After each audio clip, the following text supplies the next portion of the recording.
ስትጸልዩ እንዲህ በሉት ክርስቶስን በህይወታችሁ ተቸግራችሁ ከሆነ ተጨንቃችሁ ከሆነ በህይወታችን ጭንቅ ካለ ጌታ ሆይ ለሳምራዊቷ ያልካትን የህይወት ውሃ ለኔም ስጠኝ። ጌታ ሆይ ይህን የህይወት ውሃ ስጠኝ ነው። ይህን ውሃ ስጠኝ። ይህን የማያስጠማ ውሃ፣ ይህን ከሆድ ውስጥ የሚፈልቅ የዘላለም የህይወት ውሃ፣ ይህን የችግር የጭንቅ መገላገያን ሁሉ ውሃ እባክህ ጌታ ሆይ ይሁን ውሃ ስጠኝ አለች። ይህ ውሃ ለማንም ነው የሚሰጠው፣ ግን እንዲሁ ደግሞ አይሰጥም።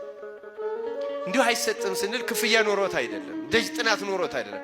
አንድ መስፈርት ግን አለው። ክርስቲያኖች ዛሬ አሁን ባጭሩ ትምህርቴን ማጠቃልለው ይህን ውሃ ለመጠጣት ማያስጠማውን ውሃ ለመጠጣት ማድረግ የሚገባን ነገር ነው።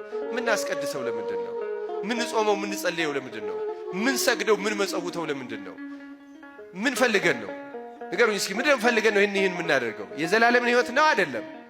በምድሩ ላይ ተመልከቱ። በምድር ላይ ህይወታችን የሚስተካከለው በነገራችን በትክክል የሚስተካከለው የሰማዩን ህይወት የሚያስገባ ውሃ በህይወታችን ስንቀዳ ነው። ንገራችሁ አልስተካከል ያለን ያን ውሃ ስራ አልቀዳ ነው። ለዛ ነው የማያስጠማ የሚለው። ለምን ሌላው ያስጠማል። ለምሳሌ ህይወታቸውን ለማስተካከል ብዙ ሰዎች ጠንቋዮች ጋር ሄዱ። አሁንም ግን ይጠማሉ። ሀብታሞችን እዩዋቸው። ለምሳሌ ሄዱ፣ ጠቢቡም ሄዱ፣ ጉቦም ሰጡ።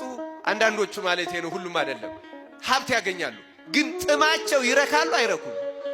ማን ነው በሀብቱ የህይወት ጥሙ የረካው? ውስኪ ቢጠጣ አይለቀው። 7 ስታር ሆቴል ቢያድር ምንም ሲቃዥ ያድራታል። የህይወት ዋና እስካልቀዳ ድረስ አይረካም። ስልጣን የቀዱ ሰዎች ይረኩ አረኩ። ፍልስፍና የቀዱ ሰዎች አረኩ።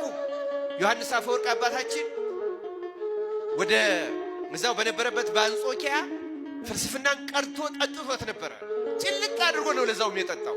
መምህሩ እንዲያውም ክርስትና የዚያ ዘመን የፈላስፎች የአዋቂዎች ሁሉ የዘላለም ህይወት አይደለም፣ ያጠቃላይ የነፍሳቸው የእውቀታቸው የአይምሯቸው ጥማት አርኪ ብቸኛው ክርስትና ሆኖ ፈላስፎች ሁሉ እያፈለሰ ሲወስድበት ዮሐንስ አፈወርቅ መምህር ምን ይል ነበር?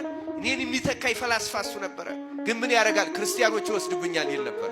ምክንያቱም የሚፈራው ለምንድን ነው? ፍልስፍናውን ይጠጣሉ ግን አይረኩም፣ ህይወታቸው ደስተኛ አይደሉም። እዩዋቸው። በእኛ ሀገር እንኳን አንዳንድ ሰዎች አንዳንድ ወጣቶች እነዚህ እንኳን በእውነቱ ፍልስፍናን ከቃሉ በላይ የሚያውቁትም አይመስለኝም፣ ይቅርታ ይደረግልኝና፣ ግን ፈላስፋ ነኝ ለማለት አንዱ ጸጉሩን ፍትትትል አድርጎ ጃኬቱን አዛልፎ እያለ መሄድ ፈላስፋ የሚሆንም ይመስለዋል። ፈላስፎች ጅሎች እኮ አይደሉም። በእውነት አዋቂ ነን ብለው ነው እንደዛ የሚያደርጉ።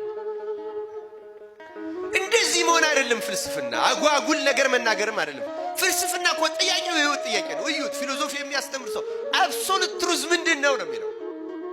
ወይስ አብሶሉት ትሩዝ ምንድን ነው? አብሶሉት ትሩዝ ፍጹም እውነት ምንድን ነው? ፍጹም ህይወት ጥያቄው ይሄ ነው። ጠየቁ፣ ጠጡ፣ ተማሩ አረካ አሉ። ዮሐንስ አፈወርቅ አረካ ሲል መጣና ወንጌልን ሲጠጣው ረካ። የህይወት ውሃን ጠጣው። ከሆዱ የህይወት ውሃ ሆኖ ፈለቀ። ይኸው ለሺህ ዘመናት ዓለምን ትርጓሜው ትምህርቱ ይፈውሳል። ዮሐንስ አፈወርቅ ፍልስፍናን ከጠጣ በኋላ አረካ ብሎ ክርስቲያኑ ባስልዮስ፣ ጎርጎርዮስ ግሪክ ወርደው ፍልስፍናን ጠጡት፣ አልረካ አሉ። ወደ ክርስቶስ መጡ። ወደ ክርስቶስ ደቀ መዛሙርት ክርስትናን ጠጡት፣ ረኩ።